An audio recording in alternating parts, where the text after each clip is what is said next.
Nah, anak adalah aib gitu. Anak saya bukan merupakan suatu kesalahan ya. Hanya caranya dia dilahirkan kesalahan kedua orang tuanya, tapi anak nggak salah. Keke tidak pernah salah dan tidak harus menanggung kesalahan dari kedua orang tuanya. Saya dengan besar hati saya akui, saya pernah sangat salah dalam kehidupan, tapi tidak anak saya. Keke masih punya perjalanan panjang. Jadi rasanya kalau dibilang anak itu aib atau menjadi apa, saya nggak terima. Siapapun ibu di luar sana pasti akan berpikir hal yang sama. Yang masih mengganjal apa Mbak Weni mungkin?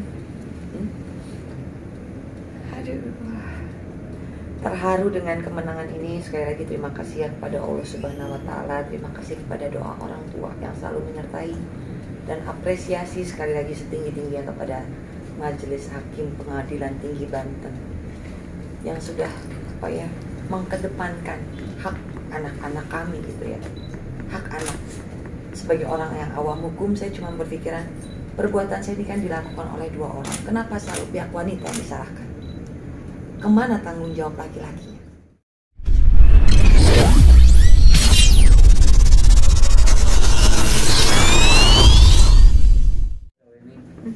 Mungkin dari pengacara saya dulu ya. Oke, dari Bang Rusdi. Boleh ya? Ya. Boleh. Terima kasih. Jadi seperti yang kita ketahui kan kemarin itu kita sempat bersidang di Pengadilan Negeri Tangerang, yang mana Pengadilan Negeri Tangerang itu menolak gugatan kami dengan alasan bahwa kami tidak bisa membuktikan dalil yang ada di dalam gugatan. Seperti kita tahu kan di Pengadilan Negeri Tangerang kemarin itu kita berupaya semampu sekuat tenaga kita untuk dilakukan tes DNA. Karena tidak dikabulkan, maka dianggap tidak bisa membuktikan, sehingga menolak gugatan tersebut. Atas putusan itu kami mengajukan banding. Di dalam argumentasi banding kami sampaikan bahwa pembuktian yang ada di dalam perkara Bu Weni ini adalah suatu perkara yang sifatnya khusus karena terkait dengan putusan MK, sehingga pembuktian itu sifatnya negatif. Artinya sampai kapanpun kalau pihak laki-laki itu tidak bisa dilibatkan secara penuh dalam rangka untuk pembuktian itu, sampai kapanpun tidak akan bisa terbukti. Itu logika berpikirnya lah ya. Kami sampaikan bahwa pihak Rizky juga mempunyai kewajiban untuk membuktikan. Nah, oleh sebab itu argumentasi yang disampaikan oleh tim kuasa hukumnya Bu Weni itu dipertimbangkan oleh majelis hakim. Majelis hakim mengambil sudut pandang sebenarnya kalau saya lihat dari sisi kebatinannya itu dia lebih fokus pada sisi kemanusiaan, pada sisi hak asasi manusia khususnya tentang anak. Sehingga saya lihat di dalam putusan PT ini hakim lebih kaya kreativitas. Dia mempunyai kreativitas yang cukup baik dibandingkan, kalau menurut pendapat saya, dibandingkan dengan putusan tingkat PN yang cenderung tawar dan kering gitulah, gitu ya. Nah, di putusan PT ini dia mengambil titik tolaknya. Oke, argumen kami tentang bahwa pihak tergugat harus ikut serta itu dia tuangkan dalam suatu formulasi berpikir secara kontrario, jadi secara terbalik. Nah, ini yang menurut saya ini agak luar biasa. Saya belum pernah menemukan putusan yang seperti ini sebelumnya. Mereka menganggap bahwa oke, kalau Anda tidak mau ikut terlibat di dalam tes DNA ini, maka saya akan membuat suatu putusan yang sifatnya itu deklaratif bersyarat. Maksudnya gimana? Iya, saya lagi berpikir biar gampang mencernanya. Deklaratif bersyarat itu maksudnya begini. Karena you tidak mau membuktikan sampai saat ini, maka ini saya nyatakan dulu bahwa Keke adalah anak biologismu. Kenapa? Karena kemarin Anda selalu menghindar. Dengan menghindarnya Anda, maka saya punya persangkaan yang kuat. Anda menghindar itu karena takut diketahui jati dirinya. Makanya Anda bersembunyi dengan tidak melakukan tes DNA itu. Nah, dengan asumsi yang dia katakan tadi, saya katakan secara kontrario, dia sampaikan, anak ini akan saya nyatakan sebagai anak biologis daripada si laki-laki ini, sampai dapat dibuktikan sebaliknya. Nah, konsekuensi dari putusan itu sebenarnya adalah memaksa supaya si tergugat melakukan tes DNA. Selama you tidak melakukan tes DNA, maka Anda melakukan perbuatan melawan hukum. Ya. Nah, kalau bayangan saya, dia punya beberapa alternatif. Alternatif pertama, kalau dia mau merubah putusan ini, dia harus tes DNA. Cuman yang menjadi resikonya, kalau tes DNA ini hasilnya identik, maka akan lebih memperkuat putusan ini. Gitu ya. Saya kurang yakin dia akan seberani itu di saat last minute untuk tes DNA, karena kemauan dia sudah terlihat untuk selalu menghindar dari persoalan ini. Kalau umpamanya dia bisa buktikan tes DNA itu ternyata hasilnya non identik, maka yang bersyarat deklaratif tadi ini menjadi batal. Suatu putusan yang dapat dilumpuhkan dengan upaya hukum dia, apakah itu kasasi ataupun PK, terserah. Nah, yang saya lihat di sini adalah bahwa apa yang dilakukan oleh hakim ini adalah suatu terobosan hukum, suatu bunyi amar yang sangat modern. Dia menganggap bahwa yang menjadi objek sengketa ini adalah manusia, bukan benda. Sehingga dia punya nuansa di dalam putusan ini betul-betul untuk proses penegakan hukum terhadap identitas anak. Ini yang saya acungi jempol. Ini yang dia sudah bisa sampai sini. Dan apabila putusan ini dikuatkan oleh MA, maka ini akan menjadi suatu kaidah baru, yang mana sebenarnya kaidah baru ini nanti akan mengurangi kerja lawyer. Lawyer bisa gak dapat kerjaan lagi nih. Kenapa? Karena pembuktiannya sudah mudah. Tinggal dia ajukan, dia sampaikan, ini anakmu. Terus yang dituju itu, oh bukan anakmu, tes DNA, dia nggak mau, saya buktikan dulu bahwa, tetapkan dulu bahwa ini anakmu sampai di tes DNA. Jadi pembuktiannya jadi lebih sederhana, karena kantor kami ini banyak menangani yang persoalan seperti ini, dan memang kendalanya selama ini sulit di pembuktian yang tadi, karena beban pembuktian itu harus ada di. Oke. Mbak Weni, mungkin sempat setelah hasil mungkin menghasilkan sanggahan dari pihak tergugat mungkin Mbak? Sampai dengan saat ini sih sudah pernah ada komunikasi dengan pihak Reski, lawyernya lah. Kebetulan saya dengan Pak Ferry juga. Cuman apa yang kita bicarakan tidak menemukan, tidak ada kesepakatan. Kesepakatan seperti apa sih Mbak mungkin yang diharapkan gitu? Saya karena gini ya, persoalan saya ini kan sudah menjadi area publik ya. Semua harus mengetahui secara clear gitu kan. Tidak ada yang bisa disembunyikan dan harus disembunyikan. Saya ingin tes DNA semua orang mengetahui, karena buat saya dari mulai awal kasus ini kepentingan KK di atas segalanya. Saya tidak mau ada yang ditutup-tutupi, itu sih sebetulnya. Jadi saya maunya clear, tapi kita berbeda pendapat dengan pihak lawan. Tapi biasa ya, berbeda pendapat dengan pihak lawan itu hal yang biasa. Ya, tapi alhamdulillah akhirnya sampai titik ini tim saya dan saya menang di Pengadilan Tinggi Banten. Apresiasi yang sebesar-besarnya buat Pengadilan Tinggi Banten yang sudah memberikan kesempatan hak buat anak saya mencari identitas dirinya. Saya berharap mudah-mudahan juga buat semua anak di Indonesia yang mempunyai kasus sama seperti saya mendapatkan hak yang sama. Ada kekhawatiran. Sudah puas dengan identitas putrinya? Bagaimana Mas? Sudah Sudah puas dengan hasil putusan PT ini, Mbak? Sampai di titik ini alhamdulillah saya bersyukur. Kalau bicara masalah puas atau tidak, kan tentang puas itu saya harus minta pengakuan dari pihak yang lawan.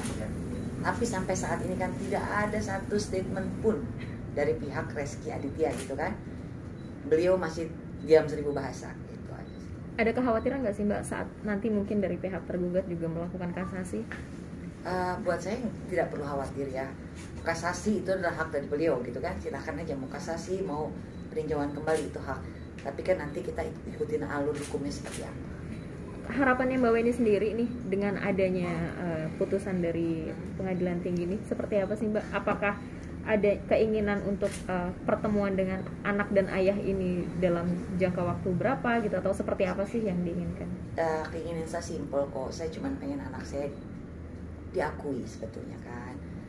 Semua jejak digital ini kan adalah PR buat saya ke depannya. Bagaimana jejak digital yang nanti berpengaruh buruk pada anak saya menjadi manfaat. Bagaimana saya membalikan ini gitu, memberi pengertian kepada Keke. Dari awal kan harapannya cuma mau kekeluargaan membicarakan ini, tapi itu tidak pernah berhasil. Selalu dibilang Reski Aditya tidak tahu apa-apa, selalu dibilang begitu. Kan nggak mungkin karena ini sudah menjadi ranah publik. Jadi buat saya nonsen lah. Kalau soal bertemu, jika ada waktunya, jika Tuhan membolak-balikan hati, itu akan terjadi ya. Kita ikutin aja. Banyak juga masyarakat yang akan berpikir bahwa dengan adanya ini dari pihak Mbak Weni justru berharap kayak untuk nafkah dan segala macamnya itu seperti apa Mbak? Kalau bicara nafkah, saya serahkan kepada kuasa hukum. Kenapa? Karena kita kan ikutin aturan hukum, ada tatanya. Tidak semata-mata saya minta nafkah sekian, enggak. Kan mendidik anak juga kan tidak pakai daun ya. Kita mendidik anak dengan materi, tapi materi seperti apa kita lagi-lagi ikutin aturan aja. Itu tergantung dari pihak pengadilan menentukan. Saya cuma pengen pengakuan kok, itu aja sebetulnya. Itu pun tidak dilakukan. Kita jangan bicara terlalu jauh nafkah lah. Hadiri, bicara depan media, akuin anaknya, bahkan lebih baik kalau tes DNA. Itu sih harapan saya. Saya pengennya hargain perasaan anak saya. Dari Keke sendiri mungkin sempat menyampaikan sesuatu terhadap Mbak Weni? Keke cuma bilang sih, pertama kali dengar berita ini ya, saya telepon Mas Ferry gitu kan, sedih gitu kan. Oh, perjuangannya tidak sia-sia, karena semua buat Keke. Keke kebetulan mungkin baca berita, dia bilang dia perlu aku, dia bilang I love you ma. Keke kan nggak bicara banyak, cuman dia hanya lewat sikap. Setelah mengetahui hasil putusan ini dan hal ini diawali dari pertanyaan Keke mengenai pertanyaan siapa ayahnya, dan setelah dia mengetahui ini seperti apa responnya mungkin Mbak? Diem. Mungkin dia mau nanya, takut, namanya anak kecil kan gitu kan, dia tidak apa, aku takut salah, takut gimana, cuman aku pernah tanya Keke, seandainya Keke harus ketemu Reski, Keke mau aku, karena saya tidak pernah juga menanamkan kebencian di Keke apapun masalahnya terjadi. Dari awal sebenarnya sempat nggak sih Mbak antara Keke mungkin bertemu dengan Reski? Zaman dulu, kalau setelah besar nggak pernah. Lupa. Lupa Ya. Cuma kan dia lihat ada foto dia di pangku gitu kan. Itu aja sih. Artinya kan Keke shock dengan itu ada putusan ya biologisnya. Ya. Bagaimana menenang Figur ayah biologis. Tapi alhamdulillah orang tua saya, adik, saudara-saudara maupun teman-teman saya support. Kita memberikan kasih sayang full ke Keke, sehingga Keke tidak kehilangan sedetik pun kasih sayang dari terutama neneknya ya, nenek dan kakeknya. Sangat sayang sekali sama Keke. Gitu. Cuman karena ada berita ini, jangankan anak kecil, kita pun tidak diakui oleh ayah, itu rasanya bagaimana kan. Itu aja sih PR saya ke depannya, menguatkan Keke lah. Ada caranya Mbak untuk menguatkan itu? Memberikan Mungkin seluruh ada apa konsep tertentu untuk Kebetulan saya ajak Keke beberapa kali konseling di psikolog lah. Di situ kan ditanya bagaimana perasaan Keke. Kadang anak-anak itu tidak bisa mengutarakan dengan cerita, tapi ada di bawah alam sadar dia, tidur dia nanti rada cranky, keganggu. Itu ditanyakan oleh psikolog. Dan memang iya, Keke setiap malam tidurnya keganggu.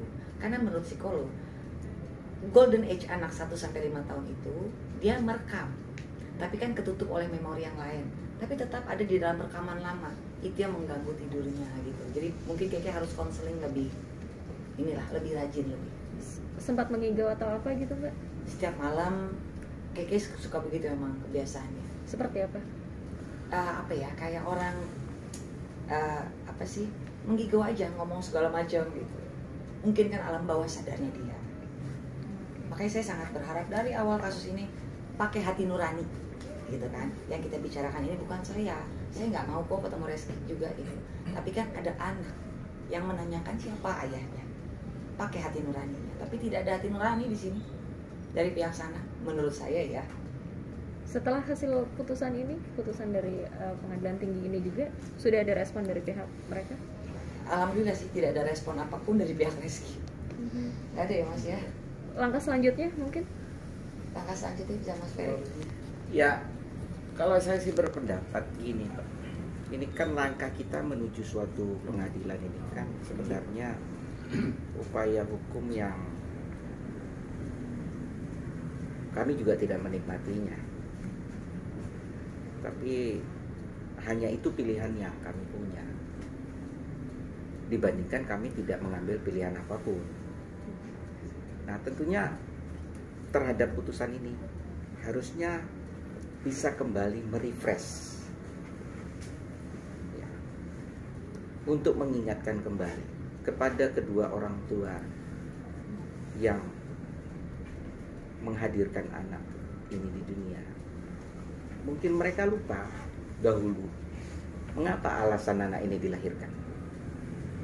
Itu yang mereka lupa. Jadi saya pikir inilah hal yang sebenarnya bisa dijadikan titik balik ya, titik balik untuk mengembalikan semua hubungan silaturahim yang sudah tercabik-cabik dengan semua gengsi, dengan semua egois masing-masing pihak.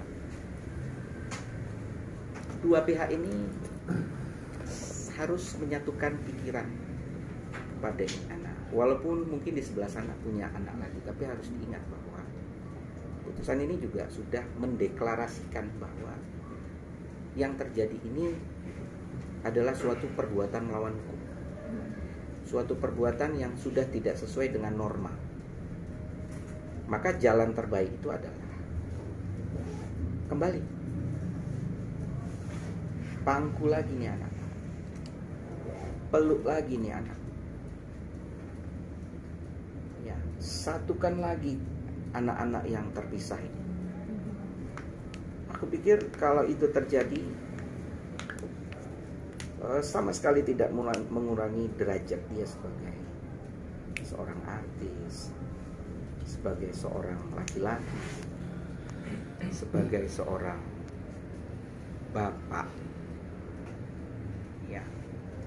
Terlepas dari tekanan kiri kanan itu hal yang selanjutnya ya. Karena kalau ini tetap diteruskan,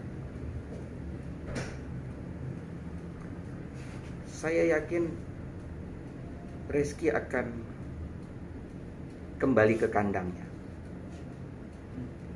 dan meninggalkan orang tuanya bertempur di luar sendirian. Ya, itu kan merupakan efek yang sangat-sangat tidak baik lah menurut saya. Karena putusan ini juga suka tidak suka harus kita patuhi sampai dengan saat ini, selama tidak dibuktikan sebaliknya. Nah, oleh sebab itu sudahlah. Saya lebih senang ini klien-klien ini nggak usah terlalu banyak mendengar omongan pengacaranya masing-masing lah. Bu Weni juga nggak usah terlalu mendengar kami punya cerita tentang hukum. Yang di sana juga nggak usah terlalu mendengarkan cerita tentang hukum. Untuk apa berbicara hukum dan keadilan kalau di situ ada kebinasaan? Untuk apa? Nah, ini yang mungkin saya ini selama ini tidak bisa saya sampaikan. Kenapa? Kami tidak menikmati kemenangan ini. Dan kami tidak menderita akibat kekalahan kemarin. Hidup akan terus berjalan ya Bu Weni. Ada atau tidaknya putusan ini, hidupmu tetap berjalan. Betul. Keke akan tetap tumbuh toh. Bang ini sepakat dengan kata Bang Sultan? Sepakat. Mbak Weni, maaf jika tidak berkenan tapi harus tetap ditanyakan gitu. Ini pertanyaan ulang ya. Ya sempat ada masalah di pekerjaan saya gitu kan, masalah internal bisnis lah, sehingga itu yang membuat kita jauh. Khususnya setelah Keke lah. Sesimpel itu sih. Itu yang Padahal sebelum itu kan dia sempat nengok Keke sama ibunya juga, ibunya sempat datang ke rumah. Dia sempat ajak Keke juga, izin bawa Keke ke saya untuk ke tempat syuting. saya tambahkan boleh. Boleh. Jangan pernah menganggap bahwa ketika seseorang laki-laki itu diminta pertanggungjawaban terhadap anaknya, lalu dia berbalik berpikir bahwa anak ini adalah sebagai suatu aib bagi dia. Nah, itu yang hanya alasan itu yang membuat aku habis-habisan di sini. Hanya alasan itu yang membuat aku berbeda dengan pengacara yang lain.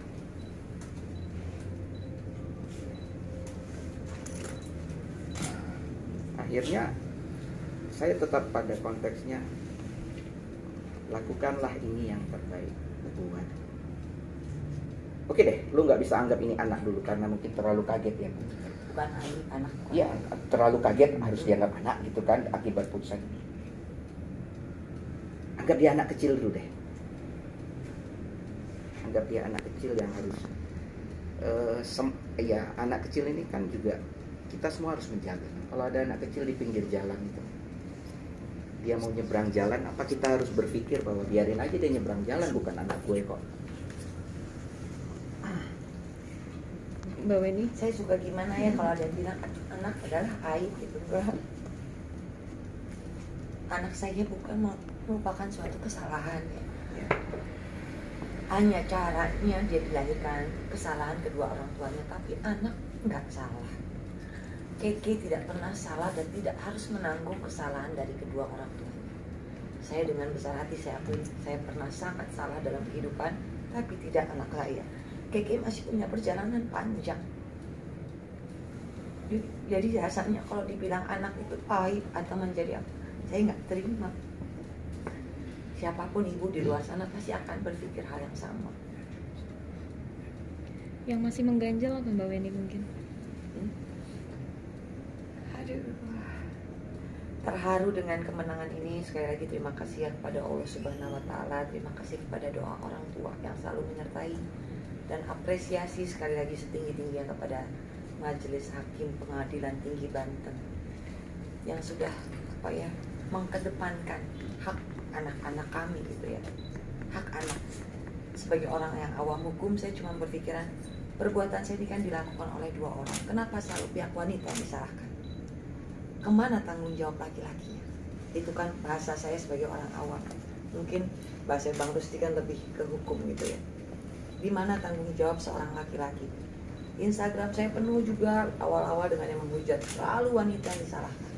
Saya mempertanyakan pada hukum di negara ini gitu, mana pihak laki-laki harus bertanggung jawab? Kan melakukannya tidak sendiri ya. Saya laki-laki kok. Termasuk Pak Rusti kalau melakukan hal sama. Semua sama di mata hukumnya kan ya Pak. Kalau ini kalau untuk administrasi Keke sendiri mungkin sampai sekarang mungkin seperti apa ya? Ya Keke aktunya masih ditunggal atas nama ibu. Cuman kemarin Keke sempat nggak sekolah karena ada administrasi yang tidak bisa saya submit ya. Tidak bisa mengikuti PTM, pembelajaran tatap muka, karena ada yang kurang lah. Apa diantaranya nama ayah atau? Bukan sih, saya kurang mampir kan. Keke belum pindah ke kartu keluarga, itu aja. Belum dimasukkan ke kartu keluarga. Sedangkan syarat PTM kan harus menyertakan akte dan kartu keluarga. Berarti sama ini Keke masuk ke dalam kartu keluarga? Belum. Oh belum. Nah, belakangan sering memposting foto Keke dan sekarang dibawa secara terbuka ke publik. Ini apa? Mempertegas kemenangan itu atau? Enggak sih. Kemana-mana pun biasanya suka saya bawa kalau memang kebetulan lagi bisa gitu kan. Biasanya nggak pernah aku bawa juga sih. Tapi kalau posting memang Kadang-kadang aku posting, kadang-kadang enggak. Tapi kalau pas yang menang ini aku posting, iya. Aku pengen Keke layak bahagia. Keke layak hidup normal seperti anak-anak lainnya. Walaupun potret keluarga kita tidak lengkap. Khawatir nggak sih Mbak dengan usia Keke yang masih kecil ya dibilang gitu, dengan hal ini diungkapkan kepada Keke gitu? Saya pikir itu balik lagi, ini kan PR saya ke depan ya. Kelak Keke akan membaca jejak digital ini. Lagi bagaimana saya nanti menyikapinya bahwa jejak digital ini akan menjadi suatu berbalik seperti tadi pengadilan ya. Kan berbalik itu. Saya bagaimana menjadikan jejak digital yang jelek ini menjadi bagus. Artinya contoh, ada kesalahan fatal saya yang tidak bisa, yang nanti jadi pembelajaran Keke, jangan dilakukan. Apa yang jelek di mama jangan ditiru. Gitu. Kan semua sudah ada bukti nyata di depan, semua sudah bisa dilihat di website di mana-mana kan. Semoga kelak Keke jadi anak yang membanggakan dan tidak mengikuti kesalahan kedua orang tua. Keke udah dikasih lihat kan, mengingat dia sekarang tuh main media sosial gitu ya. Nah untuk Instagram sendiri, apakah dia sudah tahu, sering lihat setiap kali postingannya gitu? Atau seperti apa? Keke sudah besar sih ya, Keke sudah paham. Jadi kalau saya bilang Keke tidak tahu, nggak mungkin. Keke tahu, tapi Keke tidak mengutarakan isi hatinya. Keke hanya lewat sikap, peluk, I love you. Mungkin dia banyak pertanyaan di dalam otaknya, cuman dia bingung. Dia mau nanya takut salah, wajar namanya anak kecil kan. Ya mungkin dibantu dengan konseling gitu kan, konseling ke psikolog. Supaya Keke jadi hidup yang punya sikap yang baik. Sempat deep talk juga mungkin dengan Keke? Dia apa ya? Deep talk? Enggak sih. Ini berarti pihak Reski Aditya menolak ya Mbak untuk melakukan tes DNA atau bagaimana? Kalau sampai dengan saat ini ya menolak. Jangankan tes DNA, berstatement muncul di media pun setahu saya tidak, gitu kan? Jadi kita nggak usah panjang-panjang tes DNA. Beliau muncul pun tidak kan? Tanpa tes DNA pun udah ada jawaban. Iya. Kemarin kan kita kejar tes DNA itu untuk mendapatkan jawaban. Ya. Ternyata ilmu pengetahuan itu nggak sedangkal mungkin yang dia pikirkan, bahwa tanpa menjawab pun ada suatu keilmuan yang bisa menjawab itu. Itu mungkin yang nggak dia pikirkan. Aku juga nggak pikir selama ini bahwa itu bisa terjadi. Bahwa ini misalkan Saya dari awal selalu meminta yang terbaik, selalu menginginkan kekeluargaan. Siapa sih yang mau viral seperti ini, semua orang tahu gitu ya. Tapi kan tidak terjadi. Kalaupun ada damai tapi kita harus sembunyi-sembunyi, saya dengan jelas menolak tidak. Kepentingan Keke di saat ini adalah ayah biologis yang mengakui, karena ini sudah menjadi ranah publik, akuin. Mengakui seorang anak tidak menjadikan kamu hina di mata orang, apalagi di mata Allah. Oke? Kalau sampai akhirnya tidak ada pengakuan gitu, untuk kedepannya seperti apa Mbak Weni? Mengingat Pasti kan, Keke juga ya kehidupan juga berjalan lagi seperti semula gitu. Saya selalu bilang, kalah atau menang dalam sidang itu biasa ya. Apapun yang terjadi, Keke tetap darah daging saya. Jadi apapun yang terjadi, Reski mau mengakui atau tidak, Keke adalah darah daging dan anak saya. Oke Bang Heri dan Bang Lutfi, setelah putusan ini mungkin langkahnya seperti apa sih? Apa memang menyerahkan semuanya ke pengadilan gitu untuk Cukup mendesak Reski bertanggung jawab karena memang putusan sudah kuat gitu Bang? Atau memang dari pihak Abang juga jemput bola juga mendatangi pihak Reski? Dengan resminya kita dapat ya, jadi kita bisa berpikir tindakan apa yang akan kita lakukan di hari. Tapi kalau untuk sekarang ini ya masih menunggu aja gitu. Kita belum ada berpikir apa yang akan kita lakukan, rencana apa yang kita kerjakan, belum gitu. Kita menunggu salinan resminya dulu aja. Ya, Bang, tapi kalau misalkan tidak ada kasasi gitu dari pihak Reski Aditya, Kita bisa eksekusi. eksekusi untuk Atas bertemu. putusan ini. Oh, Artinya gini, ini pendapat saya, ya. dia harus mengambil upaya kasasi. Saya menyarankan dia mengambil upaya hukum kasasi. Kenapa? Karena dia harus memutar otak dia untuk mengumpulkan ini. Kalau dia tidak kasasi, ini menjadi suatu ketetapan. Ya. Saya akan merasa sangat bersyukur kalau dia ngambil kasasi. Kenapa? saya juga masih sempat untuk menyempurnakan putusan ini. Oke. Ya, dari kacamata berpikir saya, putusan ini sudah kita dapatkan. Tapi ada beberapa hal yang ini harus saya sempurnakan lagi di kasasi. Jadi saya berharap di putusan kasasi itu, walaupun nanti menolak kasasinya, tapi menolak dengan perbaikan. Walaupun kasasinya ditolak, tapi argumenku tentang ini ada yang diperbaiki, ada yang lebih disempurnakan. Maka Bang, kalau misalnya kasasi tidak ditempuh soal mereka gitu, langkah yang pastinya itu seperti apa sih Bang? Ada pihak dari pengadilan atau Oke, kalau dia tidak melakukan upaya kasasi, berarti perkara ini inkrah. Iya. Jalankan tanggung jawab. Enggak kau jalan, kau eksekusi. Eksekusi dalam bentuk apa? Iya, seperti apa Bang? Seperti apa Bang eksekusinya? Tanggung jawab itu adalah Anak. Kalau Bukan tidak, kakak, kalau atau- tidak, ini akan bisa merubah terhadap delik pidana yang dia menelantarkan anak. Kenapa? Karena selama ini tentang anak biologisnya dia belum confirm, Ya. belum ada satu putusan yang menyatakan. Tapi dengan putusan ini sudah menyatakan bahwa ini anak biologismu. Putusan MK mengatakan kau harus tanggung jawab. Kalau putusan ini dia tidak bertanggung jawab, gue eksekusi. Saya eksekusi. Oke, berarti eksekusinya bisa dikatakan mengambil langkah hukum lagi tapi lebih kepada pidana Bang atau seperti apa? Iya dong. Ada upaya pemaksa di sana. Oke. Oke, siap. Terima kasih.